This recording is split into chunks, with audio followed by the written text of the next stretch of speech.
Dalawang lalaki na aresto matapos umano nilang nakawin ang ilang gamit mula sa isang simbahan sa Pasay City. May nusugo si Von Aquino. Nasa 60,000 pisong halaga ng gamit na pagmamayari pa naman ng isang simbahan ang pinag-interesa ng mga kawatan sa Malibay, Pasay City. Ayon sa mga pulis, alas-3 ng hapon ng Miyerkules na maghain ng reklamo sa Pasay Police Station ang kinatawan ng Pasay City Christian Church sa Malibay. Nanakawan daw sila ng 2 electric guitar, amplifier at audio mixer sa loob mismo ng kanilang simbahan. Sakto namang ay nireklamong suspect na si Rolando Vizcarra. Kaka-aresto lang pala ng mga pulis dahil sa nakabimbing 3 warrant of arrest laban sa kanya. Agad namang ikinanta ni Vizcarra kung nasaan ang mga ninakaw na gamit. Nasa bahay daw ito ng isa pang suspect na si Ared Notada, kaya agad din itong na-recover ng mga pulis.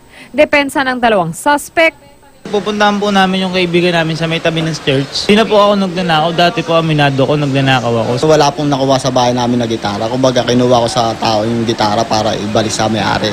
naharap naman sa kasong robbery ang 2 suspect na nakakulong na ngayon sa Pasay City Police Station.